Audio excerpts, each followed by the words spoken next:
Big Deals Experts, o podcast do Investidores VC que reúne especialistas do mercado e insights para impulsionar startups.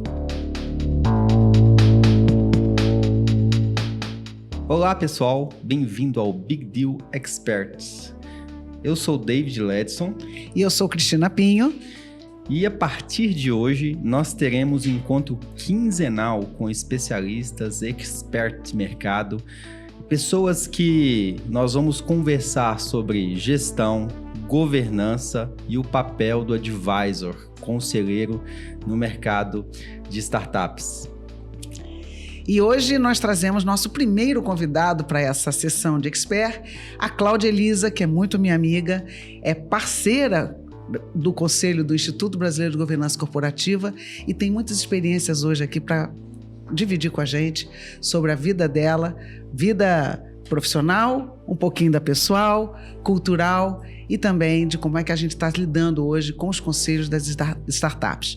Então, Cláudia Elisa, seja super bem-vinda. Por favor, eu queria que você começasse se apresentando, falando tudo que você está fazendo hoje, e aí a gente vai evoluindo nesse nosso bate-papo aqui para fazer dividir essa experiência com nossos ouvintes. Muito bem. Bom, primeiro, prazer te conhecer hoje, David. Obrigada, Cris, que foi quem me fez o convite para estar aqui hoje. Super feliz, principalmente sabendo o papel que a Investidores.com tem, né? De estar focando nesse desenvolvimento desse mundo dos startupeiros, né? Que é um público que precisa realmente de muito apoio no seu desenvolvimento. E como ela falou, a gente é muito amiga, né? Então ela é suspeita de ter me chamado como convidada aqui. Somos as poucas cariocas nesse meio paulistano. Pois é, o pessoal alegrinho, né? Um podcast gravado em São Paulo com 2 cariocas e um mineiro. É verdade. Mas, bom, me apresentando aí para os nossos ouvintes, eu sou Cláudia Elisa, sou carioca, de formação acadêmica, sou administradora, tenho MBA fora do Brasil no INSEAD, tenho um segundo MBA em Recursos Humanos na FIA USP, né, vários cursos de especialização, universidades no exterior, no Brasil, IBGC, né, enfim. E tenho uma carreira no mundo corporativo, onde durante mais de 30 anos fui executiva de empresa, executivas em posições de C-level, como a gente chama, né? CEO, presidente, CFO, né? Vice-presidente financeiro, CHRO, que seria vice-presidente na área de RH, CSO, Chief Strategy Officer, alguém que comandou a área de estratégia em organizações, né? E depois ou em algum momento em paralelo com essa vida executiva, né? Eu comecei a exercer papel de conselheira de administração, tanto em empresas de capital aberto quanto em empresas familiares, né? E também, nesse momento que eu deixei de ser executiva e fiquei só nessa vida de conselhos, eu comecei também a abrir o leque e ter outros 2 papéis em termos de trajetória, né? Eu comecei a ser investidora, então eu sou investidora de startups, estou lá no Gavia Angels, né?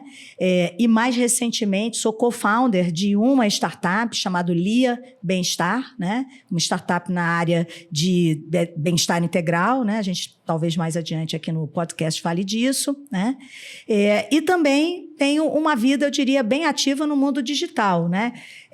Comecei desde 2015 muito ativa, escrevendo, publicando no LinkedIn, e de 2020 para cá uma atuação mais estruturada, formal, em outras redes sociais, né? Instagram, YouTube, tenho também um podcast, um programa de entrevista, Liderança em Pauta, e acabo sempre mexendo com outras coisas em áreas que são do meu interesse, principalmente que tem a ver com liderança, desenvolvimento de gente, para que a gente realmente tenha pessoas com uma melhor performance de vida que levem as suas empresas a terem mais valor, a terem também uma melhor performance.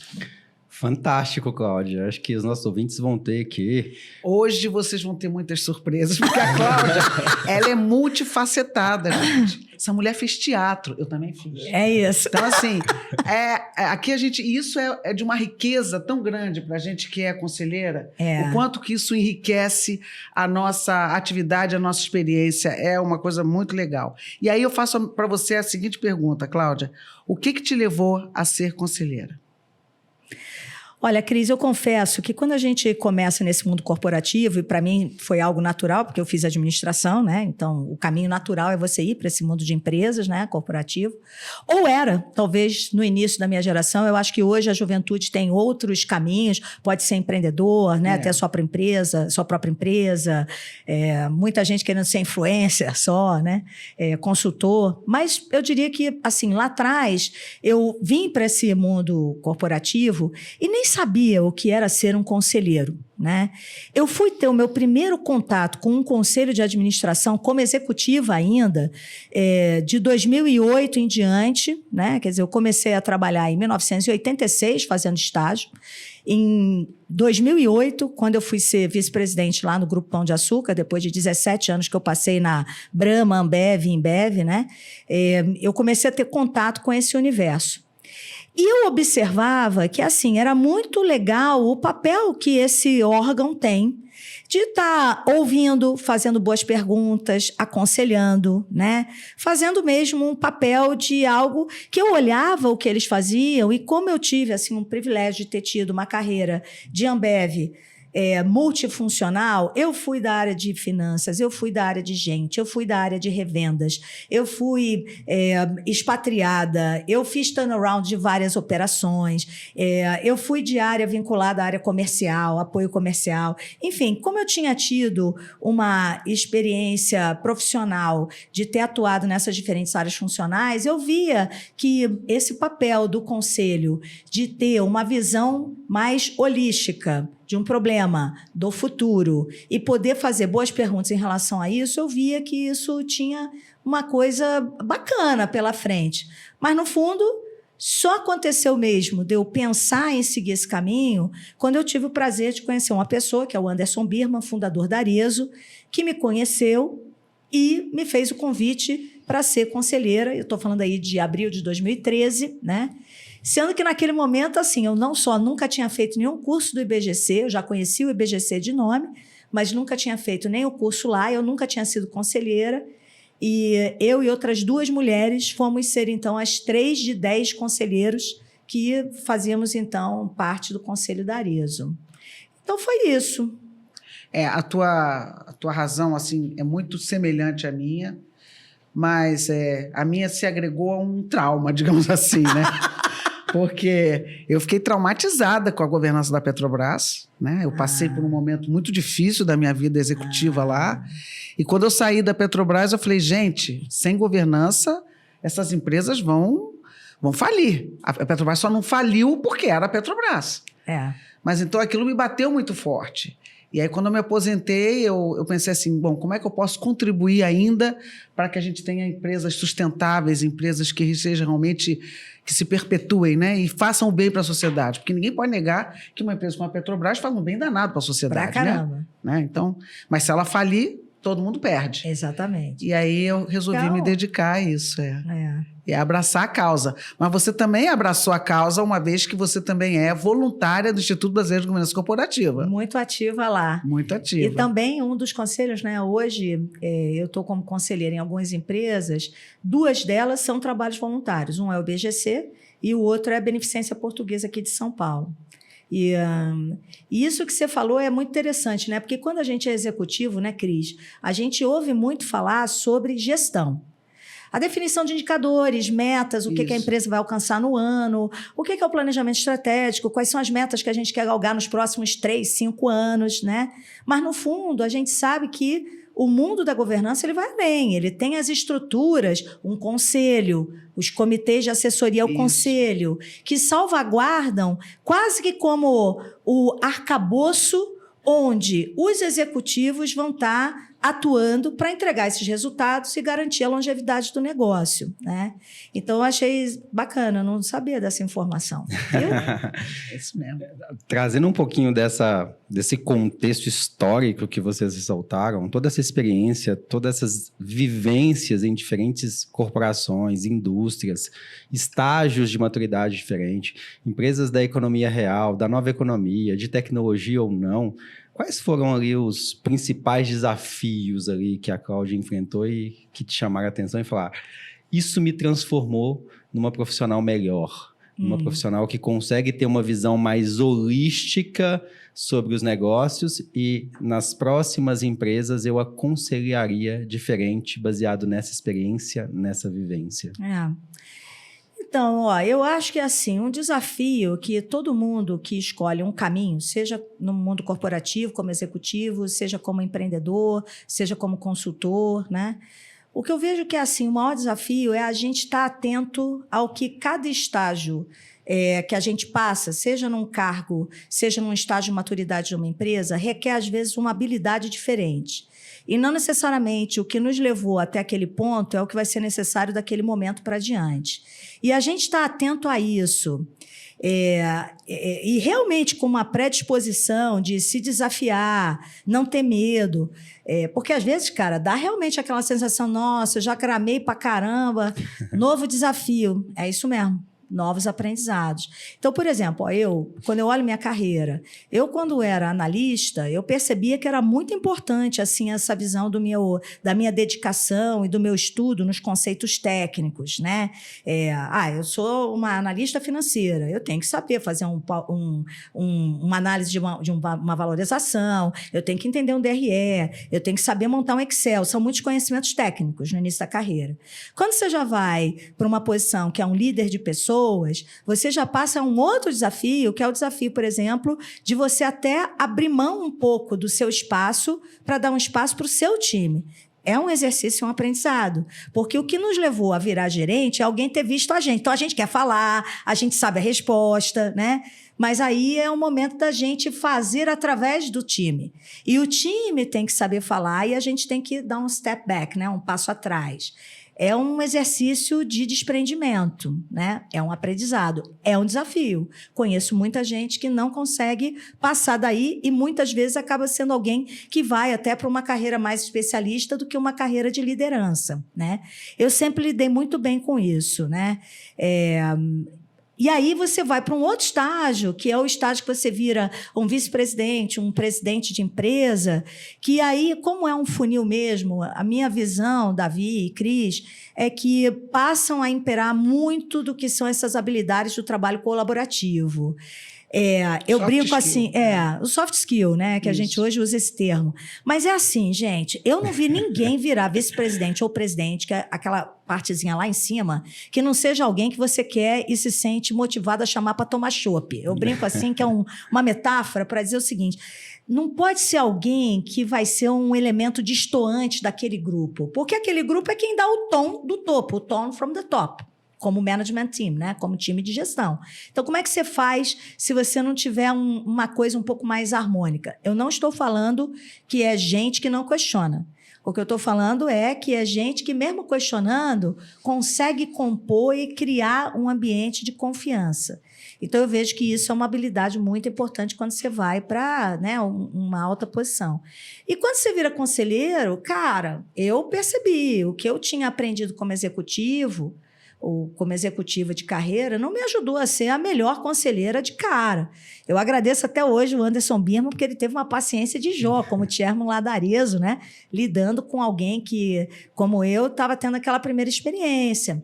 Num colegiado, todo mundo é inteligente, todo mundo teve uma carreira muito boa, todo mundo tem opinião, ninguém ali Maria vai com as outras, peixe ensaboado, todo mundo é forte, né? Em geral. Na sala de conselho. Todos vieram de uma carreira executiva. De um modo geral, hoje é isso que a gente vê, isso, né? Ainda são poucos conselhos que você vê um elemento que é de uma vida acadêmica. Hoje até acontece, né?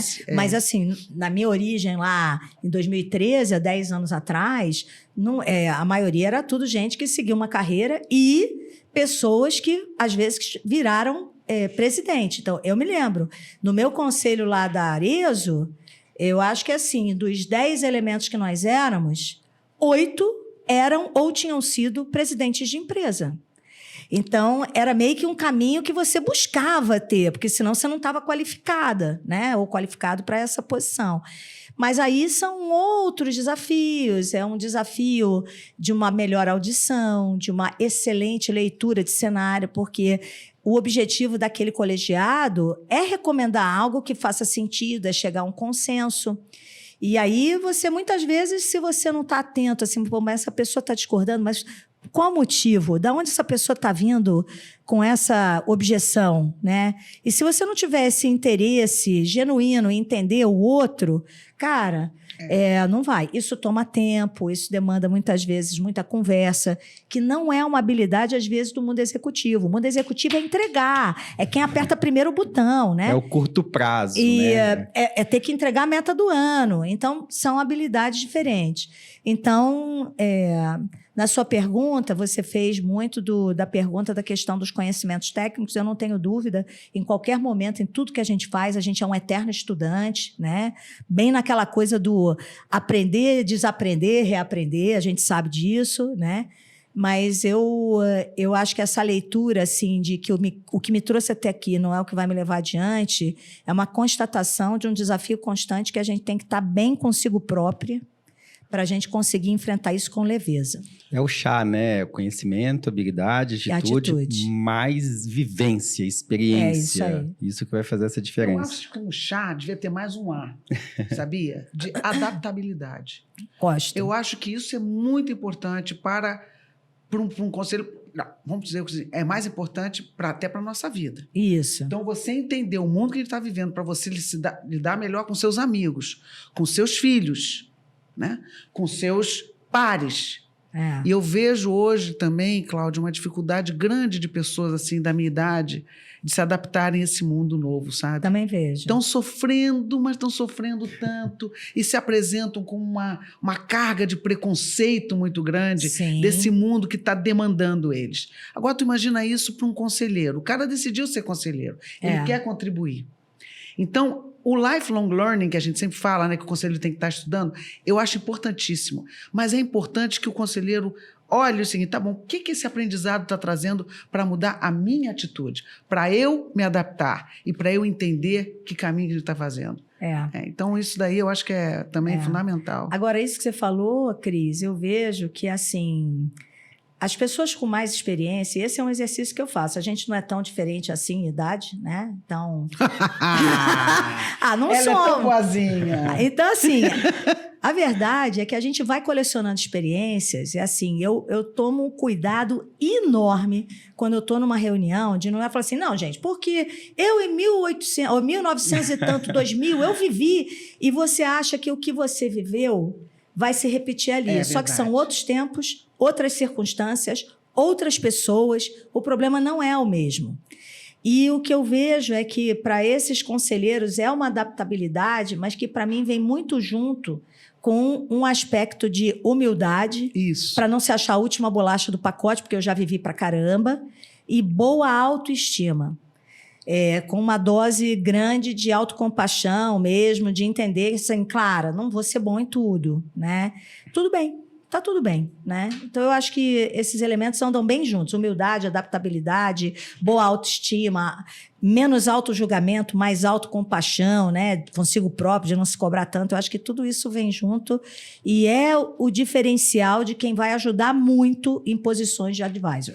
Não é o que você vem colocando na sua mochila ao longo dos anos, é o que você faz com isso e adapta de acordo com o contexto, a realidade de cada um, empresa, mercado. Isso, e é muito rico isso, porque a gente precisa valorizar tudo que foi colocado durante anos dentro dessa mochila. É isso aí. David. Mas não pode deixar essa mochila fechada. De vez em quando a gente tem que pegar e falar, faz sentido? E essa é uma pergunta que a gente faz o tempo inteiro pra gente, né? Será que tá fazendo sentido? Ou continua fazendo sentido? De que forma eu vou trazer essa experiência, essa bagagem? E com duas perguntas, e nem é trazendo a verdade, perguntando baseado no meu contexto, eu consigo tirar da zona de conforto, provocar ou trazer um novo conhecimento que vai emergir dessa troca. Excelente, é isso mesmo, David. A gente está dando aula, como eu falei para você, aqui no investidores.vc, aula para futuros advisors, né? Então, eu e o David somos os instrutores desse grupo. E eu vejo, David, um desafio muito grande. Eu queria perguntar para a Cláudia o que ela acha disso, até pela experiência recente dela, que ela também está investindo, e ela também tem agora, ela também é uma das fundadoras, digamos assim, de uma startup. Eu acho que é mais complexo para o advisor de uma startup ele lidar com o fato do founder ser o chair. Porque é o que acontece. O founder é o chair, ele é o ansioso ali da história. Então, ele quer e não quer um conselho. Eu queria saber a sua opinião a respeito disso. O que é ser um bom advisor de startup, por exemplo? Olha, isso ocorre. E o empreendedor, ele é aquela pessoa que acaba até pelo dia a dia, né? O fundador, Isso. ele é dragado para dentro do negócio. O que eu vejo o próprio nome já diz, né, Cris? Assim, é um aconselhador, é um conselho, é um advisor, né? Ele não é quem vai fazer. Eu acho que diminui o sofrimento do conselho quando ele entende que ele vai estar lá, ele vai recomendar, ele vai sugerir, ele vai abrir portas, porque eu acho que assim é muito importante o tal do smart money, de você formar um conselho numa startup com pessoas que tenham a ver não só com aquele tema que você cuida, né? Mas também pessoas que vão estar gerando a abertura de portas, né, para a startup crescer, né? Eu vejo que esses conselheiros, quando eles entendem que o papel deles é aconselhar, mas que não é algo que necessariamente o founder vai fazer, diminui o sofrimento, né? Mas, ao mesmo tempo, eu vejo que se o founder ele chamou aquelas pessoas e se ele for uma pessoa que tem até um coach, sabe? Uma mentoria individual de algum desses conselheiros falando, pô, cara, a gente, na reunião X, a gente sugeriu tal coisa, sua linguagem corporal demonstrava que você nem ouvia a gente, por exemplo. Eu tenho certeza que isso ocorre, isso né? mesmo, claro que acontece. Se aí a pessoa vai depois e fala, pô, demonstra, você está chamando a gente, todo mundo que está aqui, normalmente é de graça, né? Totalmente, Não é conselho pago em startup, em geral. As pessoas estão ali torcendo por você, querendo ajudar, mas assim, não é possível. 10 opiniões, sugestões dadas, você não acatou nenhuma.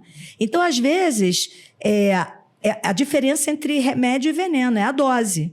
Serem dadas 10 orientações e o cara acata 3, 4, eu acho que o conselho fica satisfeito. Agora, não acata nenhuma, aí é a diferença, né? É verdade. Tudo bem, se fossem 10 conselhos maravilhosos, se tivesse um founder que aceita os 10 e implementa de imediato, mas aí eu vou pensar, mas a pessoa Maria vai com as outras ou também não tem opinião? Então é a dose, né? Pelo menos é assim que eu vejo. E você levantou um negócio interessante, né? O David fala isso também no nosso curso, né? Que o advisor também ele é um coaching, né? É um coach. Ele também está ali para dar colo, né, para o founder, né? Sim. Muitas vezes, né? Ele cuida muito mais do ser humano do que do negócio. Eu não tenho dúvida. Ele dedica tempo ali. Quando o founder ele tem um problema pessoal, familiar, ele liga para a pessoa a qual ele tem a referência. Exatamente. Ele olha, ele não tem um par. Ele olha para a estrutura da startup, ele é a referência, ele não quer mostrar fragilidade. Ele não quer ser aquela pessoa que, nossa, eles vão perder a confiança em mim. Então, enquanto advisors, conselheiro, a gente acaba muito mais acolhendo, cuidando, direcionando em decisões de vida, mas que vão impactar no negócio, consequentemente, mas muito mais o conselheiro, a pessoa, o ser humano por trás do negócio. Muito bom. Agora, a gente também trata no nosso curso, Cláudia, muito de casos, né? Então, a gente tem uns casos sempre legais assim para mostrar. Casos que foram bem-sucedidos, mas a gente gosta de pegar os casos que deu tudo errado. São os melhores. Mas é sempre onde a gente tem mais aprendizado. Então, eu queria que você compartilhasse algum caso seu assim conosco aqui hoje, você sendo o founder, ou advisor, conselheira, qualquer coisa que você queira trazer aqui nesse nosso bate-papo, porque enriqueça aqui a nossa conversa. Olha, quando você faz essa pergunta, assim, o que me remete é muito, onde é que você teve conselho que você sofreu, né? Isso. Eu tive 2 casos de empresas, eu vou falar de 3 casos. Teve um caso de uma empresa que eu fui conselheira e que eu fui contratada já como head de um comitê de pessoas, porque era para fazer a transição do CEO, de uma posição de CEO para chairman, porque o chairman estava querendo sair, e o CEO... na verdade, era um dos fundadores originais da empresa. Naturalmente, ele queria ser chair. Isso. Ele queria, mas ele queria que fosse no tempo dele. Ups. E aí, assim, a contratação foi, então, aí eu primeiro pergunto, mas ele está de acordo, né, com essa mudança, quando me chamar? Então, não. Aí eu, pô, valeu, presente facinho, né? E... O fundador não queria virar chair ainda. Ainda. É aquela história, né? E tinha um trauma por trás, porque ele já tinha tentado esse movimento 3 anos antes e tinha dado errado. Então, ainda por cima, tinha aquele negócio, cara, não podemos errar. Ah, empresa, o resultado não estava tão bom. Deixa eu tirar para ficar melhor, porque é aquela coisa, é o baby dele, né? Ele queria que tivesse muito bem.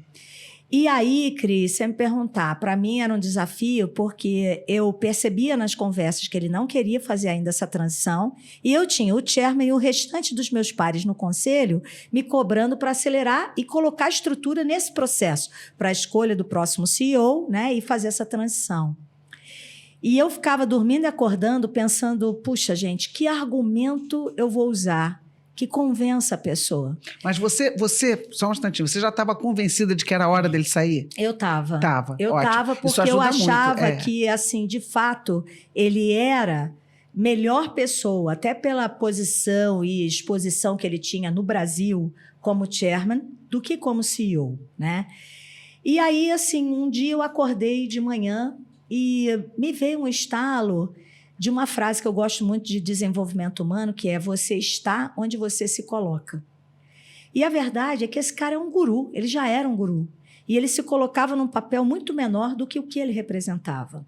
Mas isso por quê? Porque ele queria continuar repetindo o que sempre foi a função dele, que é uma função mais executiva.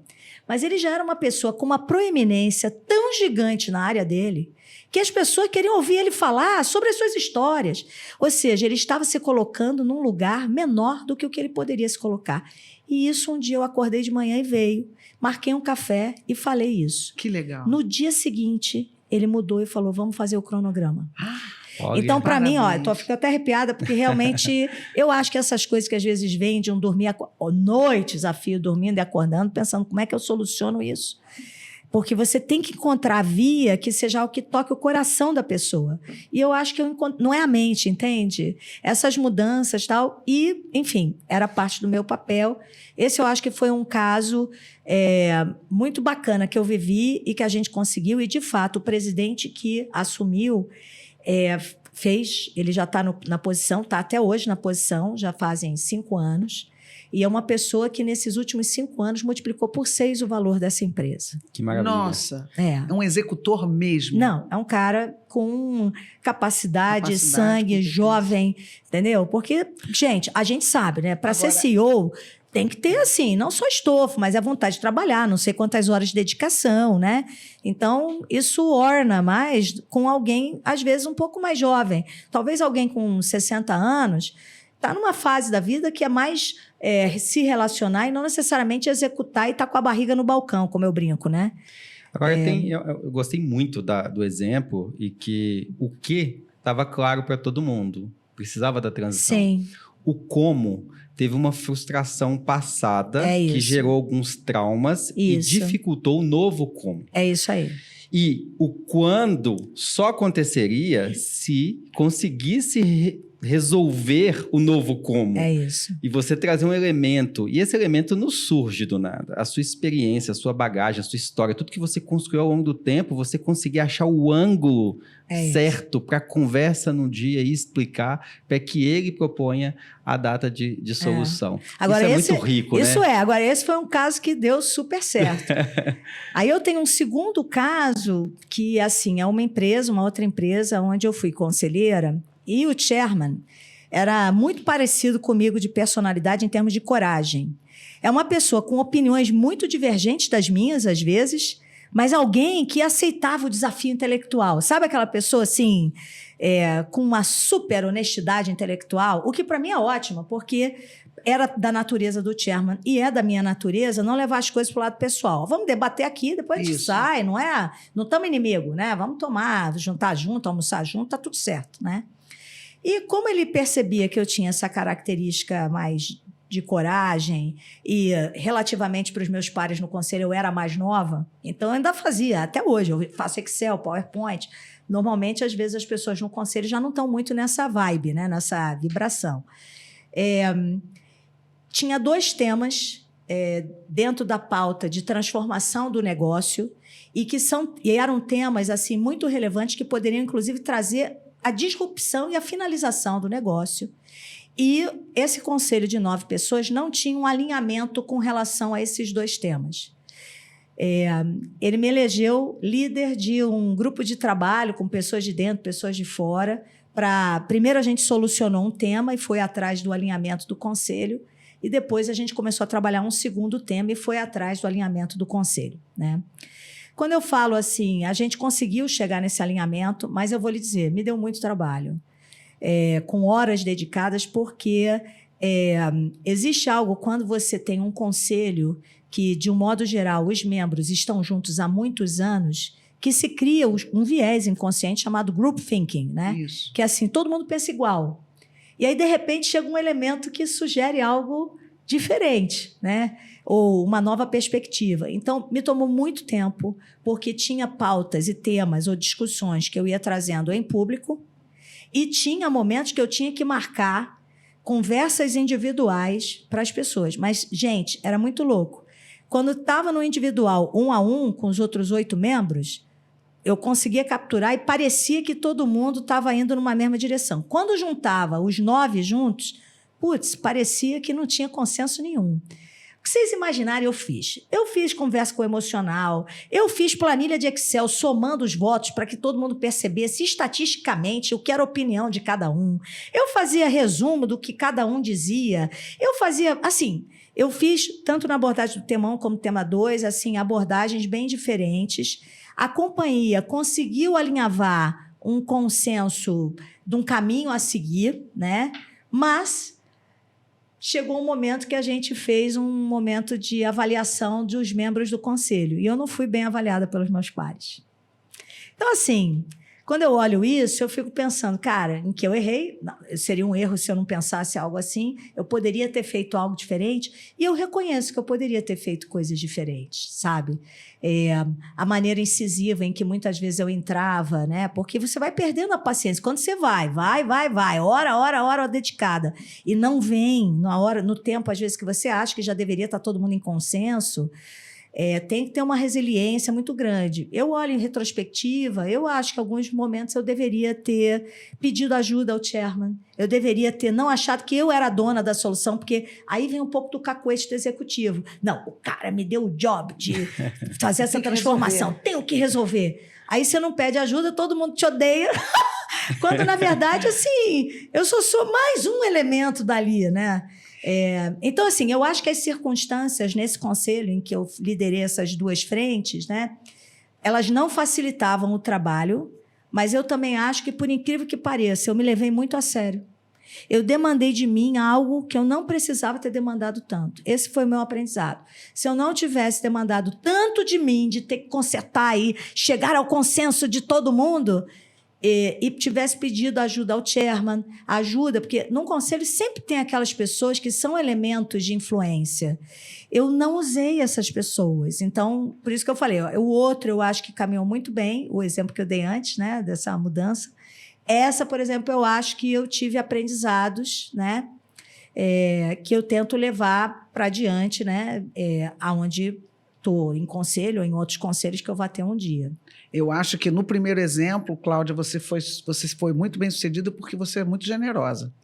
Porque você olhou para um lado, olhou para o outro assim, gente, esse cara tem alguma coisa de muito bom. Então, assim, você ter pensado que ele estava no lugar errado naquele momento, é porque você olhou e você viu muito mais do que ele mesmo estava olhando. Eu concordo. Isso é generosidade. Sim. Né? E nesse segundo caso, eu tô rindo aqui por dentro, porque nós 2 estamos juntas em determinados ambientes, em conselhos. E nós estamos vivenciando isso. E aí, eu vi a última reunião que nós estávamos, exatamente, ela aprendeu direitinho, porque a postura dela agora foi a seguinte, olha, e se a gente, então, olhasse, visse mais um pouco o caminho do meio? Aí eu tô toda hora falando do caminho do meio, caminho E do ela meio. está totalmente enfronhada na decisão que a gente tem que tomar. Então, e também no trabalho, no processo para chegar à decisão. Mas ela não tomou para si. Não. Nós estamos com o caso de uma outra colega nossa que tomou para si. E está em conflito. Exatamente isso. E a Cláudia está lá, não, olha, veja bem, vamos ver isso aqui. Então, assim, a lição foi aprendida, Cláudia. Eu acho que vale voltar ali no conceito que a Cris trouxe no início, né? Que é o chá mais o A. Que é o conhecimento, habilidade, atitude e adaptabilidade. Analisar o contexto e, baseado no contexto, você conseguir tirar os aprendizados e, a partir do segundo momento, você falar, agora aqui tem que ser um pouco diferente. Porque eu já entendi os stakeholders, não há flexibilidade aqui, esse aqui eu já entendi que ele não vai flexibilizar ou aceitar, esse outro aqui eu já entendi que está comprado com o que eu acredito. Então, qual momento mexer as peças do tabuleiro para chegar no objetivo comum de todos aqueles que fazem parte para que aquele negócio dê certo. Isso é muito, muito legal.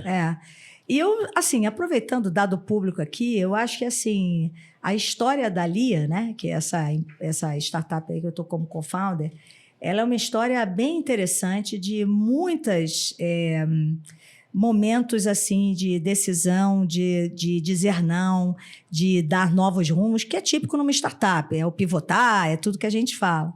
Então, por exemplo, na Lia, a gente viveu uma situação que havia 2 fundadores, eu me juntei um pouquinho depois no tempo, e um dos fundadores, ele queria ter uma participação, mas sem pagar por ela e sem ter tempo, porque ele faz outras atividades para trabalhar, né?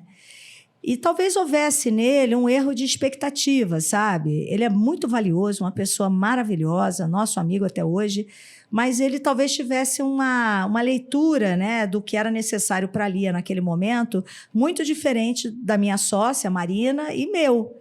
Então, quer dizer, ele acabou saindo, né? Mas não foi fácil esse momento da transição. E essa startup Lia, a gente também não é um voo solo, né? Nós fomos ganhadores da primeira fase de um concurso da Natura, chamado Natura Innovation Challenge. E a gente está vivendo assim, um momento de muitos desafios, porque a gente está nessa segunda fase, que a gente vai ter a apresentação final agora no dia 29 de setembro, inclusive escutando se Natura quererá ou não ser investidora da Lia, né? A gente está numa segunda fase de desenvolvimento e teste de um MVP sinérgico com o lançamento de um produto, uma linha de produtos da Natura, produtos para melhorar o sono, né? E então a gente, enfim, fez uma trilha, né, com jornada de 7 dias, em que a pessoa vai ganhando consciência de elementos que ajudam a ter um sono melhor, né? E aí é muito interessante, porque agora o que eu estou vivendo, gente, assim, de desafio e aprendizagem, é assim, para a Natura, quando saiu o sócio anterior, que tinha um perfil muito parecido com o da minha sócia, a minha sócia, ela é maravilhosa, 10 anos de experiência em bem-estar, formada em Harvard por Life Science Medicine, Health Coaching, já teve empresas nessa área de bem-estar, uma pessoa, assim, de uma alma, né, uma expert em autocompaixão. Então, uma pessoa perfeita para esse universo que a gente está criando a startup. E eu venho de uma carreira executiva, conselheira, visão de longo prazo, muito relacionamento. Dentro do que a gente definiu de modelo de negócios, é uma visão muito mais focada em expandir a empresa, crescer o top line, né, as revenues, os faturamentos, através de um negócio B2B e não B2C. Houve uma pivotagem já com a minha chegada do que a gente está imaginando como modelo de negócio. E a Natura achou super interessante. Ela falou, nossa, como hoje está mais harmônico, porque antes era um pouco desbalanceado, porque eram 2 pessoas com igual expertise. E agora a gente tem uma pessoa, né, que é a Marina, com uma roupagem com conhecimento X e a Cláudia com conhecimento Y, e isso vai ser muito interessante para levar para adiante. O desafio, eu diria, na startup é meu também, né, gente? Porque, assim, pouca gente, não tem dinheiro, a vida como ela é, né? A vida como ela e é. aí, coisa pra caramba pra fazer, né? Muita gente bem mais jovem. Então, assim, aquilo que a gente estava falando sobre adaptabilidade, querer aprender novas coisas, às vezes no outro dia a gente fez uma reunião e tinha que solucionar um tema de produto. E aí a menina lá do Product Manager, não, vamos fazer um método ágil. Começou a distribuir post-it para a gente pregar as coisas na parede. Eu com meus botões, gente, isso vai tomar uma meia hora, a gente em 10 minutos sentava aqui, 5W1H e resolvia, né? Quem, como, quando. E aí eu falei, não, mas puxa, tem que dar vazão aí, né? Uma nova forma, vamos ver onde isso vai dar. Cara, foi sensacional. Então, o que foi o meu mérito? Foi só ter deixado fluir. E aí eu vi, eu estava fazendo uma quebra do problema com uma pergunta que as outras pessoas não estavam entendendo. E eu achava que era, olha só, eu achava que era um problema de semântica dos outros. Quando a gente começou a desenvolver o trabalho, eu falei, não, eu é que estava errada. Eu estava fazendo um framing, né, que a gente chama o enquadramento do problema de uma maneira, mas que era limitado em relação ao que a gente poderia ter abordado. Então, o que foi a metodologia ágil utilizada, né, foi muito melhor para ver o problema de uma maneira mais ampla. Foi bem legal. Mas é um desafio. De novo, aquele negócio do enfia a viola no saco, né? Por isso que eu falo tanto da humildade, né? Isso é importante. E valorizar, porque eu confesso que, eu agradeci demais. E fiquei me sentindo muito tratada pelos outros com generosidade. Porque eles não viraram e falaram, tá vendo essa coroinha aí, querendo empurrar as coisas dela. Não, eles foram gentis, né? Elas foram gentis, eram mulheres todas. Foi bem legal. Eu tenho visto muito isso, sabe, Cláudia, que você ser generoso gera generosidade, obviamente, isso. né? Mas generoso nesse mundo corporativo é extremamente importante, ainda mais quando a gente resolve virar conselheiro, já passou por essa fase executiva, Sim. né? Você não ter todas as respostas. Já era bom quando você era executiva, agora então é melhor ainda. Isso traz uma tranquilidade na sua vida, assim, absurda. Sim. Essa conexão também com o nosso bem-estar é uma coisa assim que tem sido muito forte para mim. De eu ver assim, calma, Cristina, peraí, vamos ouvir ali, né? Vamos ver que ideia que essa pessoa está trazendo. Vamos ver o que está por trás desse iceberg. O que está por baixo desse iceberg de emoções. Isso, né? Que a gente às vezes só vê a pontinha. Só vê a pontinha. E eu vejo, sim, que... E eu comecei a pensar muito também, sabe, a hora de parar. Que horas é a hora de parar? É a idade? É o momento em que você não está mais colocando a mala em cima no bagageiro de cima do avião? É quando você começa a ter dificuldade de falar numa outra língua e se expor ali numa reunião? Não é isso. Não. O que está mais me percebendo que é hora de parar é quando você não percebe mais que você tem que mais ouvir do que falar. E a pessoa começa a falar muito dela e da história dela. É perfeito isso que você falou. Não é? Perfeito. Agora, eu acho, Cris, que o mundo ele foi muito generoso com as pessoas com mais idade, né? Porque talvez no passado, como a gente não tinha o conceito de multicarreira, todo mundo era meio que uma única coisa a vida inteira, uma única empresa a vida inteira, né? Isso mudou. Assim, o mundo ficou mais flexível mesmo, mais aberto, mais oportunidades diferentes, mais carreiras diferentes, aceitação da multicarreira. Então, eu acho que antigamente o caminho para quem envelhecia era meio assim, vou me aposentar, vou viajar, ou vou virar conselheiro e vou estar falando dado a minha experiência, né? Hoje, o que eu vejo é que a gente, nós duas mesmo, nós somos mais velhas, né? Já passamos dos 50 e poucos, 60. E aí a gente está aqui, assim, envolvido em startup, fazendo curso, viajando para o exterior, né? Para a gente estar vendo sempre coisas novas, né? E uma nova abordagem. Então, eu acho que isso é um alento, eu acho interessante. Eu acho que é uma inspiração. Acho que vocês duas são mais do que isso, né? Eu adoro quando falo isso pra mim. Olha, quando eu olho para vocês, olha para essa geração que teve 3 momentos de vida. Estudava, trabalhava e aposentava. Então, o nosso público está tendo a oportunidade de ouvir histórias e falar, olha, é mais do que isso. Qual que é o propósito? Qual que é o legado que nós vamos deixar? Exatamente. Olha a transformação que vocês estão fazendo nas empresas que estão chegando, nos novos founders, nos novos empreendedores, no ecossistema, na educação desse país, para formar pessoas melhores. Não estou falando só de conselheiros ou advisors, pessoas melhores que vão impactar as próximas gerações. E se vocês não estivessem contribuindo, contando a história de vocês e como vocês vêm fazendo essa transformação, multitask, localidade. A Cris, ela tá em vários lugares desse país e do mundo E o do tempo mundo, inteiro. conselheira é global. Pouquíssimas mulheres do Brasil são conselheiras em boards globais. E ela é. E assim, eu brinco que eu comento com as pessoas, toda aula que eu divido o palco com a Cris aqui é um aprendizado novo para mim. E eu tenho o privilégio de aprender periodicamente com a Cris, trazendo o mesmo conteúdo de formas diferentes. Isso é muito gostoso. Então, eu queria fazer esse disclaimer, né? Pra gente não rasgação de seda, né? Mas tá tudo bem, a gente gosta. O legado que vocês estão construindo. Mas você tem que saber que também a cada aula que eu dou, eu aprendo muito com você. Isso aí eu não vou negar de jeito nenhum. Tem sido, assim, uma experiência muito legal. E a gente aprende também com os nossos alunos, né? Que estão você viu ali. Que tem uma estatística que fala como o cérebro aprende, né? E, assim, o cérebro, ele captura. Quando você lê algo, 10% daquilo é fixado. Quando você fala sobre algo, é 30%. Quando você debate a respeito, é 70% que fica. E quando você dá aula, quando você ensina esse conteúdo que você estudou ou leu para alguém, você fixa 90% dele. Então, o cérebro, ele aprende através do ensinar.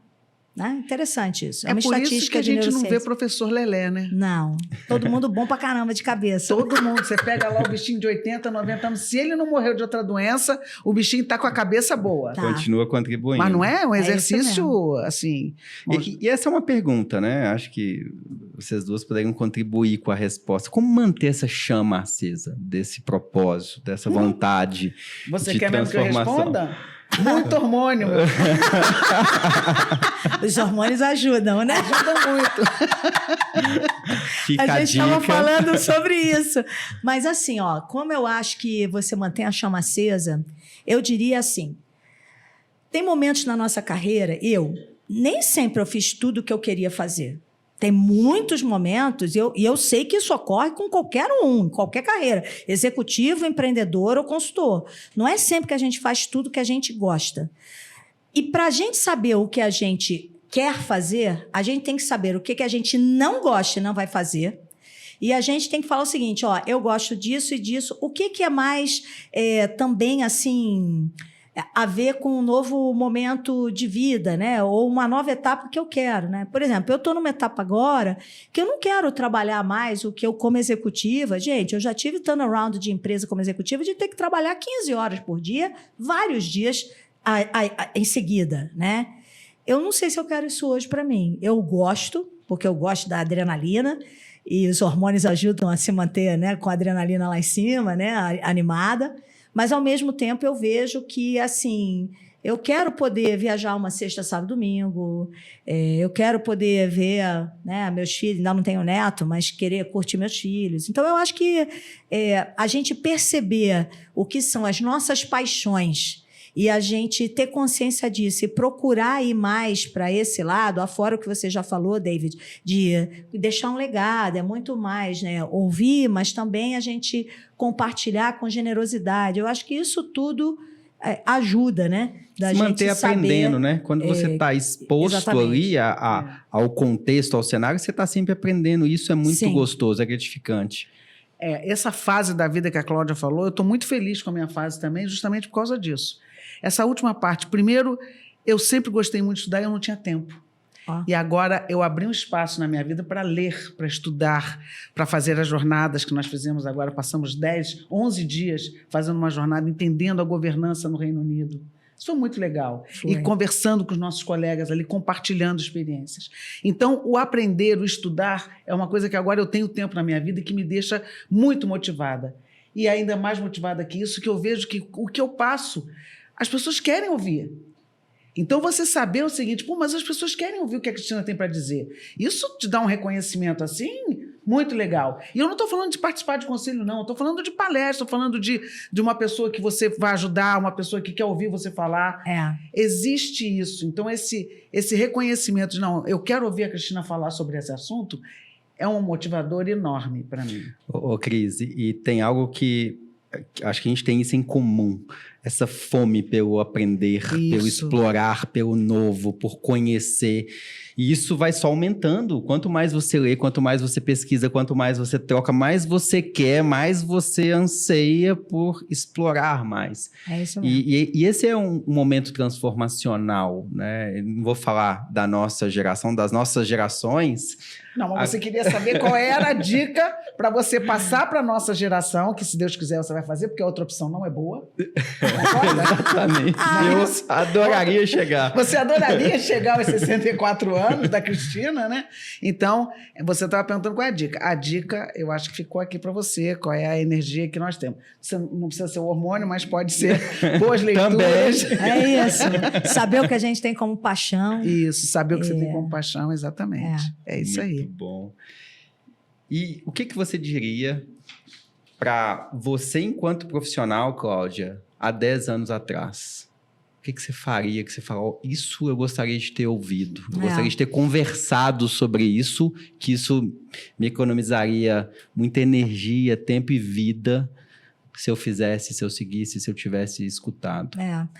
David, assim, engenheiro de obra pronta sempre é mais fácil. Então, se você me perguntar, eu tenho consciência que se eu não tivesse vivido absolutamente tudo o que eu vivi, eu não seria quem eu sou hoje. E tudo mesmo, o sucesso, as quedas, os fracassos, o ser demitida, querer trocar de emprego, não ser aprovada num conselho. Tudo que a gente vive, não é só os sucessos, também os tombos, eles fazem a gente ser o que é hoje. Agora, o que eu vejo, assim, quando eu me olho no espelho, eu acho que eu coloquei menos limite de tempo para ter um melhor equilíbrio na minha vida pessoal. Eu tenho 3 filhos, hoje já grandes, 24, 21 e 19, e aí, poxa, eu vejo que muitos momentos deles menores eu não vi, né? Porque eu estava trabalhando. Eu amo trabalhar, isso me define, né? É uma paixão, né? O aprendizado, o desafio, matar um leão cada dia, sempre foi uma coisa que me dava uma boa energia, né? Me deixava feliz. Mas eu acho que, assim, talvez definir, eu não estou dizendo que é trabalhar menos, mas é assim, não, eu vou parar de trabalhar às 8 da noite, às 7h30, todo dia, ponto. Eu acho difícil quem opta por uma carreira de um startupeiro, de um empreendedor, e eu estou vendo isso porque eu estou passando por esse momento lá na Lia, né? Que a gente tem tarefas a finalizar até data X, porque vai ter reunião Y, data com a Natura, por exemplo, e aí não tem hora, né? Mas se eu voltasse no tempo, isso deveria ocorrer de não ter limite 10% do meu momento, da minha vida, e não 100%, né?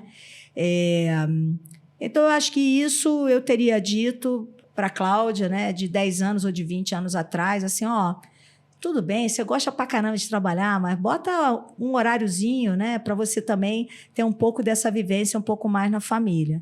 E o outro, eu sempre fiquei numa posição, sempre pensando na próxima que eu queria galgar. Então, eu acho que eu sempre trabalhei pensando no next step, sabe? O próximo passo. E o próximo passo? E talvez não tenha desfrutado tanto do que é a jornada. E, no fundo, que nem aquela música, acho que é do Menin, né?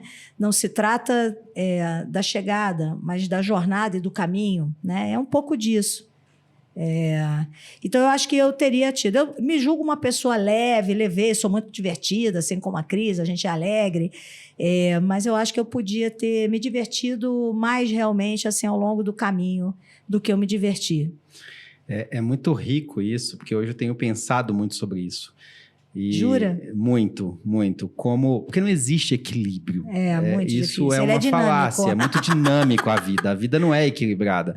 E às vezes você vai desequilibrar para questões pessoais, familiares, e tá tudo bem.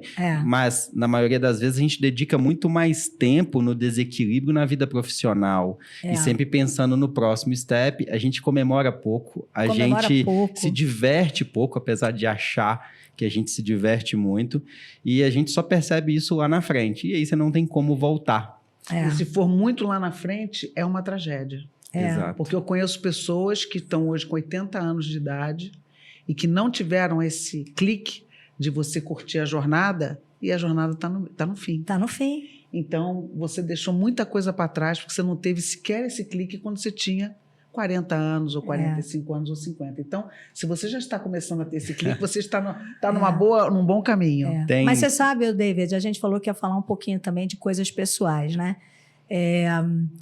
Esse raciocínio foi um raciocínio que me fez. No ano passado, 2022, foi um ano para mim de uma mudança, né? Eu estava casada há 25 anos, mas um casamento que, poxa, há 2 a gente já tinha virado amigo, irmão, como somos amigos, mas não era mais um casamento. Mas e como é que você desfaz, né? Uma coisa que está tão estável, é quase assim, ai, gente, está tão estável, é menos um problema na mesa, sabe? Deixa ficar ali e tal, vamos tocando. Mas eu me via com 54 anos falando assim, cara, e se daqui a 10 anos não tiver igualmente um irmão? Eu não quero me ver assim. Então, as decisões profissionais e pessoais, todas são difíceis. Tudo que é para mudar e mexer no status quo gera angústia, ansiedade. E eu tomei essa decisão, né? No ano passado, super medo de ficar sozinha, né? Você vê, 1 mês e meio depois encontrei uma pessoa com quem eu estou há um ano, vou fazer 1 ano, com meu namorado, né? E um cara, aventureiro, motociclista de alta velocidade, estou me sentindo super assim, inspirada, sabe? Feliz mesmo. E isso ajuda, né? No fundo, o pessoal, o profissional, você não é uma pessoa aqui, outra acolá, outra não sei aonde. É uma única pessoa, né? E tá cuidando disso, eu acho que tá percebendo isso, tomar essa coragem, não é só, às vezes a gente pensa que a coragem é só nas mudanças profissionais. Também são, muitas vezes, em mudanças pessoais. Com certeza, Cláudia. Eu acho que essa experiência que nós temos, a gente tem que passá-las para os nossos filhos, sabe? Então, assim, para conseguir fazer isso, você tem que tomar a decisão seguinte: eu prefiro um fim horroroso ou um horror sem fim? Eu prefiro sempre o fim, e não o horror sem fim. O horror sem fim era você chegar aos 70 anos e ver que, deixou tudo para trás, primeiro. Segundo, a única coisa que a gente pode deixar para os nossos filhos, gente, não é dinheiro, não é a casa, não é a gaveta, porque isso tudo é a gente ensinar para eles desde o caminho resiliência, que é essa demonstração. Então, eu acredito em mim e eu, portanto, vou conseguir ultrapassar esse obstáculo. Terceiro, você entender o que está no seu controle. Tem coisas que não estão no seu controle. Então, assim, se essa decisão está no meu controle, eu vou tomá-la, porque isso aqui eu consigo domar. Isso. E tem outras coisas que você está olhando externos, porque se você ficar olhando externo que não tem controle, você não toma a decisão. É isso mesmo. E você só sofre. Tem um vídeo de uma fã do Gary Vee, onde ela para o carro dele no farol e pergunta para ele, me dá 3 palavras. E ele vira para ela e diz, you're gonna die. Você vai morrer. E isso depois se torna um artigo muito reflexivo que reverbera no mundo inteiro sobre essa reflexão que a gente faz pouco. A gente vai muito morrer. Pouco. Isso é um fato. Você não tem o amanhã. E a gente vive muito com essa busca, esse desejo por algo que não nos pertence, que a gente não tem controle, que é a vida. E como que a gente olha para os nossos negócios, para a nossa vida, enxerga de forma mais holística, sistêmica, e acha o ponto daquilo que a gente está fazendo. E enquanto conselheiros e conselheiras, a gente tem esse papel de ajudar ao negócio, ou os negócios, as startups, as empresas a crescerem, a se transformarem, mas ajudar esse profissional a conseguir extrair valor do que ele está construindo para ele, para a família dele e para a sociedade. Que é o grande desafio, né? Do não fazer só por fazer a qualquer custo, mas qual o impacto disso, o que isso está causando na sociedade como um todo. Você sabe, David, isso que você falou, para mim é uma das coisas que mais o mundo corporativo, executivo de empresas, ele gera dificuldade. O ambiente e o fato de você ter uma meta, tem que dar resultado, tem que virar um negócio, faz a gente exercitar o nosso protagonismo. Faz a gente pensar que a gente faz a diferença. E se a gente não pensar que a gente faz a diferença, a gente nem volta aqui amanhã para trabalhar, né? Só que isso, a meu ver, né? E eu escrevi um artigo para o LinkedIn há um mês e pouco atrás, falando sobre a espiritualidade no ambiente de trabalho, né? E uma parte da espiritualidade, né, que alguns acham que tem a ver com fé em alguma religião, outros é mais a visão de viver o presente, outros é a visão de um trabalho meditativo, mas um pouco, a meu ver, da espiritualidade é a gente entender que a gente não é dono de tudo no nosso tempo. Existe um tempo certo de tudo. A gente esqueceu, com o que a gente evoluiu de tecnologia, de observar a natureza.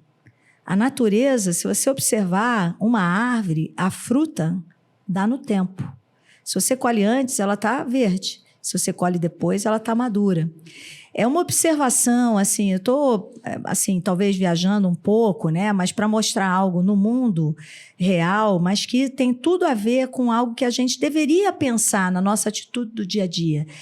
É a gente ter esse sentimento de boa autoestima, de que eu faço a diferença, eu vou ser protagonista, vou dar o meu melhor, mas também a gente conseguir aceitar que se algo não der exatamente como a gente planejou, nossa tarefa é só pensar o que tem que fazer diferente. Qual é o novo plano? Qual é o conserto, né? Mas entender que tudo faz parte de um tempo certo de tudo, né? Que é um pouco de uma visão um pouco mais espiritualizada sobre a vida, né? Mas é difícil esse exercício, porque o nosso dia a dia, as cobranças às quais a gente, como executivo, como empreendedor, a gente é exposto, né? As cobranças nos levam a querer ter muito mais desse pensamento de eu faço a diferença e não aceitar que existe um tempo certo de tudo. E vamos agradecer pelo que tem até agora. A gente não exercita muito isso. E talvez daí venha muitas angústias, né? Da gente não ser bem. É bem filosofal isso tudo que a gente está falando, mas eu acho também que se a gente não falar, ninguém vai falar, porque isso nunca vem para as pautas de podcast. Eu vejo que a gente vem muito para umas pautas técnicas, né? Ou de como pensar um negócio, como avaliar um negócio, qual que é uma startup que a gente quer investir, como é que escolhe, que são perguntas importantes, né? Mas ao mesmo tempo, a gente também tem que ter esse pensamento. Eu acho que a gente terminou assim com uma chave de ouro, assim, excelente conselho, assim, uma mensagem importante, né? E para os founders e para quem está muito conectado com startup, essa é uma mensagem super importante. Você saber e respeitar o tempo das coisas, porque ele está sempre muito tenso. Ele não tem tempo, ele tem que falhar rápido para poder aprender de novo e tal. Então, eu acho que isso também levar em consideração isso para um founder, para um startupeiro, como você estava usando essa palavra, que eu nunca tinha ouvido. Não? Não. Ah, eu uso direto, cara, startupeiro. Eu acho que a gente termina aqui o nosso podcast com uma mensagem bem legal. Fantástico, queria agradecer muito, eu que Cláudia, agradeço. Cris, o papo foi maravilhoso. Obrigada. Se eu estivesse começando hoje enquanto empreendedor, enquanto founder de uma startup, eu não buscaria só conhecimentos técnicos, só processos, só metodologia. Eu tentaria entender um pouquinho essa dinâmica do que foi a nossa conversa hoje, que isso me ajudaria de como encher a minha mochila com todas as ferramentas que eu vou utilizar ao longo da minha jornada. Excelente. Bom, queremos agradecer. Eu que agradeço. Como que o nosso público te encontra? Conta pra gente como é que a gente continua esse papo pós-podcast. Então, eu tô lá no LinkedIn, né? A minha rede social mais expandida. Sou Cláudia Elisa lá, com E e com S. Né? Tenho o meu canal de YouTube e o meu Instagram, que é o Cláudia Elisa Oficial, tudo junto, né? No Spotify, vocês vão encontrar os meus programas, que é um chamado Programa Liderança em Pauta, em que eu entrevistei muita gente legal, muita gente também do mundo de tecnologia, né? Então, tem uns programas lá bem bacanas, né? A gente fez uma primeira temporada em 21, 22, e eu comecei agora, nesse segundo semestre de 23, a começar a gravar uma segunda temporada, né? A primeira temporada eu foquei muito, eu tinha uma preocupação muito grande das pessoas demonstrarem o seu lado mais autêntico, sabe? Aquilo que a gente vai saber da pessoa, que não vai estar em nenhum outro lugar. E agora eu estou numa fase que eu acho que a pessoa tem que deixar uma mensagem de algo que o outro possa aprender e implementar. Eu acho que esse toque é um toque interessante que eu estou querendo dar nessa segunda temporada. E afora isso, eu também tenho aí 2 livros, né, da editora da editora Líder, desculpa, que é o Mulheres em Conselho e Mulheres do ESG. E lá eu tenho um dos capítulos, um capítulo num livro, outro capítulo no outro livro, em que as pessoas podem ler aí o que eu escrevo. E está saindo do forno aí, né? Estou com um livro em andamento, escrevendo, que vai ser a base conceitual, que vai nortear aí uma nova frente que eu vou abrir de mentorias coletivas, mentorias individuais que eu já faço, né? De executivos, mas de grupos menores, e algumas coisas de infoproduto, etc., mas tudo sempre com alguma interação online e presencial, que é o que eu acredito. E como que as pessoas te encontram nas redes sociais? Qual que é o arroba? @Claudia Elisa Oficial no Insta, né? No Facebook eu sou Cláudia Elisa, no LinkedIn Cláudia Elisa e meu canal de YouTube Cláudia Elisa Oficial também. Legal. Pessoal, gostaríamos de agradecer a todos que nos acompanharam até aqui. Sigam a gente nas redes sociais, o @investidoresvc no YouTube, no Spotify, em todos os streamings. Eu, David Ledson, em todas as redes, você consegue me encontrar. E a Cris? Eu não estou em todas as redes, não. Em algumas redes. Em algumas redes, principalmente no LinkedIn, Cristina Pinho, fácil de achar. E no Insta, Celúcia58. Agora, eu agradeço aqui o ouvinte, né, que está conosco até agora, e aguardem nosso próximo podcast com outros experts como convidados. Até lá. Siga aí Investidores VC nas redes sociais, e se você quiser saber mais sobre a imersão de investidores, a imersão de advisor e o Founders, são os programas que nós temos aí para você, para te ajudar nessa jornada que não é nada fácil, mas vale a pena. Um abraço, pessoal.